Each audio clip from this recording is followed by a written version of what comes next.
cordial saludo. Mi compañera Daniela Torre y Jennifer Botina vamos a exponer el desarrollo del taller de alimentos del curso de familia a cargo del profesor Jorge Santiago Bravo. Resumen de los hechos del caso propuesto. En el año 2011 hay un primer acuerdo en que establece una cuota mensual correspondiente a 380.000 pesos y una cuota extraordinaria de 250.000 con incremento anual conforme al IPC. Posterior, en el año 2013 y mediante sentencia judicial se fijó una cuota en la cual aumentó a 850.000 pesos mensuales entre el año 2014 y 2017.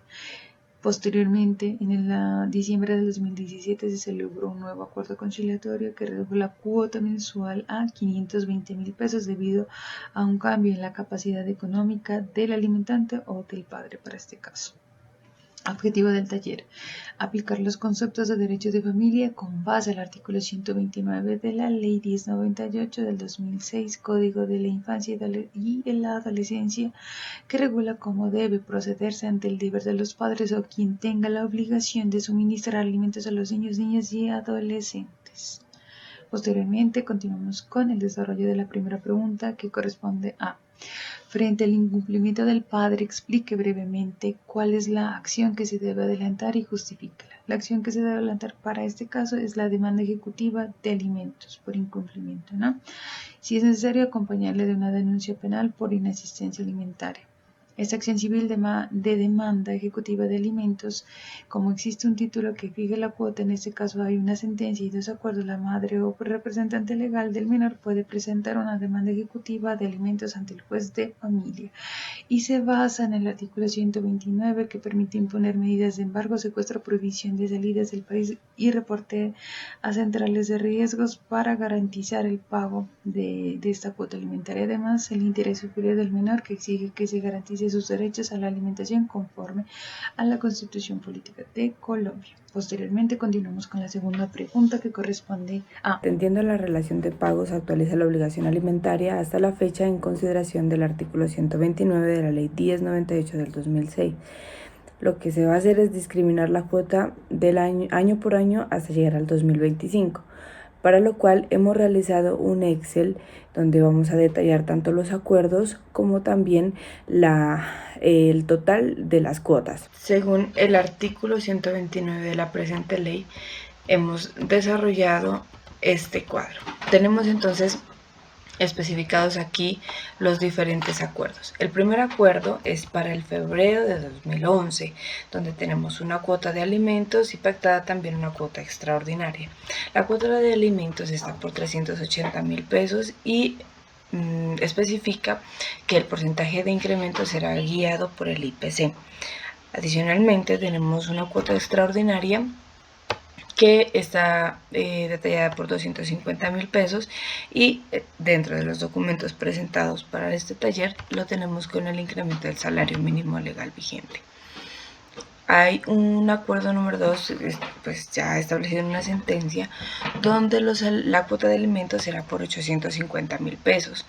No especifica dentro de los documentos con qué incremento lo vamos a realizar, así que según el artículo presentado durante este trabajo, vamos a, siguiendo este artículo, lo vamos a nombrar con el incremento del IPC. La extraordinaria se mantiene en 250.000 pesos y también con el incremento del IPC. Y el acuerdo número 3, que ya queda como una cuota establecida de 520.000 pesos. Aquí ya se anula la extraordinaria, el incremento va a ser a partir del IPC y se anula la cuota extraordinaria porque ya aparece una cuota en especie. Ahora sí, tenemos la tabla de los alimentos. Cada una de las casillas que está en rosada es el año donde aparece el nuevo acuerdo. Entonces, para el 2011 tenemos la cuota inicial de 380.000 pesos, que lo vamos a extender hasta junio del 2013. Por eso 2013 está dos veces, porque marca 6 meses del acuerdo del 2011 y los otros 6 meses del acuerdo del 2013. Entonces, en la cuota número 1, como podemos ver, es de 380.000 pesos según el acuerdo del 2011 y multiplicamos con el IPC del año anterior y nos aparece entonces la cuota del 2012. Esto multiplicado por los 12 meses en el año 2012, porque se recorre todo el año, nos da un valor de 4.671.000. La cuota, por ejemplo, del 2011 solo la tomamos con 11 meses, como podemos ver aquí, porque el acuerdo se firmó en febrero. Llegamos hacia el 2013, los 6 primeros meses, porque el acuerdo del 2013 fue firmado en junio, lo vamos a tomar hasta el junio, los 6 primeros meses aquí, y según la cuota que se establecía en el 2011. En el 2013, como ya aparece para junio una cuota adicional que es de 850.000 pesos, la tomaremos por esos 6 meses, lo que nos da 5.100.000 para los 6 meses siguientes del 2013. Continuamos nuevamente multiplicando por el valor del porcentaje del IPC anterior hasta llegar al 2017. Este ya se firma a finales en diciembre, entonces digamos que se cumplen como tal todos los 12 meses y inicia la cuota de 520 para el año 2018. Así pasa hasta llegar a 2025 y la cuota de aquí al lado, como podemos ver, donde dice valor total, es la multiplicación del valor de la cuota que nos da con la multiplicación del IPC por la cantidad de meses, eso nos da el valor total. Y tenemos el gran total acumulado, que es la suma del valor total. Hemos hecho lo mismo para la cuota extraordinaria. La cuota extraordinaria de 250.000 pesos se mantuvo, digamos que en el 2011 y 2013, pero pues como se vuelve a establecer la cuota en el 2013, lo tomamos para diciembre, la cuota de diciembre, como 250.000 pesos. Y antes de diciembre, o sea, en la de junio del 2013, nos guiamos por la multiplicación de la cuota inicial del 2011. Así hasta que llegamos al 2017. El 2017 se multiplica por 2 cuotas, porque el 2017 se cumple la cuota de junio y diciembre. Nuevamente tenemos el valor total, que es la multiplicación de la cuota por los meses de cuotas, y eso nos da un valor total acumulado. Aquí en la liquidación tenemos entonces el total de liquidación, como podemos ver aquí en la fórmula.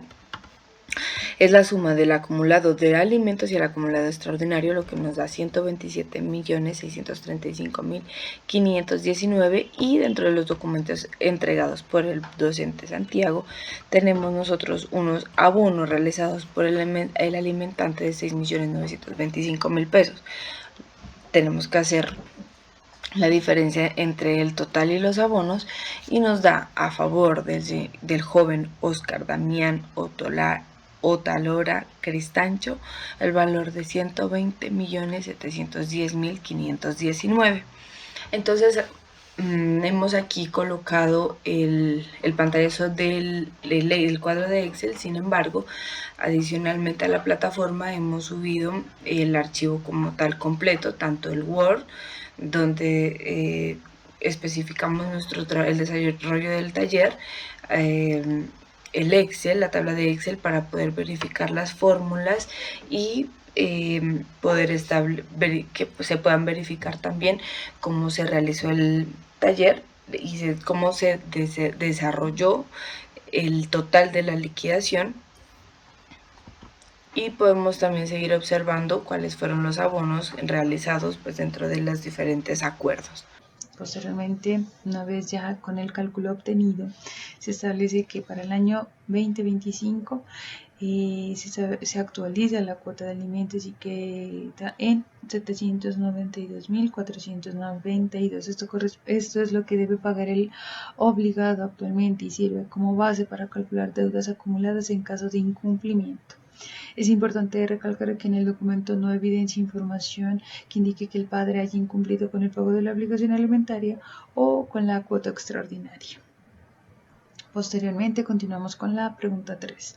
Refiere de manera sucinta la situación actual del menor de edad, es decir, si sus derechos alimentarios mejoraron o por el contrario se afectaron, teniendo en cuenta el documental aportado. Considerando todos los hechos que en primera instancia se estableció y se fijó una cuota en 380.000 pesos, posteriormente aumentó a 850.000 pesos y en diciembre del 2017, mediante un acuerdo conciliatorio, disminuyó y quedó en 520.000 pesos mensuales. se evidencia que los derechos alimentarios del menor no se fortalecieron de manera progresiva, sino que se vieron parcialmente afectados al pactarse un valor inferior al previamente reconocido judicialmente. Pese a la actualización posterior con el IPC, al respecto a la reducción de cuota puede justificarse por cambio en la capacidad económica del alimentante, que este es el caso, cambio de las necesidades del alimentario no es el caso, y acuerdo conciliatorio entre las partes que luego debe ser aprobado por un juez de comisaría, que en este caso se evidencia que hubo un acuerdo entre las partes. Conclusión: desde una perspectiva jurídica y de protección integral de los derechos del menor, deben ser objeto de seguimiento y ajuste permanente, garantizando que la cuota alimentaria mantenga su proporcionalidad frente al costo de vida y las necesidades reales del niño, conforme a lo dispuesto en los artículos de la Ley 1098 del 2006 y el principio de interés. Así como acaba de comentar nuestra compañera en su conclusión, quiero reafirmar que el trabajo lo hemos desarrollado con respecto a lo aprendido y explicado en clase. Es un trabajo que lo hemos desarrollado en clase y nos hemos basado totalmente en los artículos 24, 129 y 130 de la Ley 1098 del 2006, teniendo en cuenta el interés superior del menor, pues que también está establecido dentro de la Constitución Política de Colombia. Nuestro taller es el inicio de lo que vamos a continuar más adelante, el inicio, porque hemos sacado por ahora la liquidación a favor, tanto la liquidación como el saldo para el alimentario, ¿listo? Entonces el alimentante ya tiene un saldo, como pudimos ver anteriormente en la liquidación, y la conclusión es que este es solamente el primer paso. Ahora tenemos que realizar una demanda para darle continuidad al caso de el menor. La referencia bibliográfica está basada pues obviamente en el Código de Infancia y Adolescencia y adicionalmente también en la Constitución Política, teniendo en cuenta también todo lo aprendido en nuestra clase de familia. Muchísimas gracias por su atención.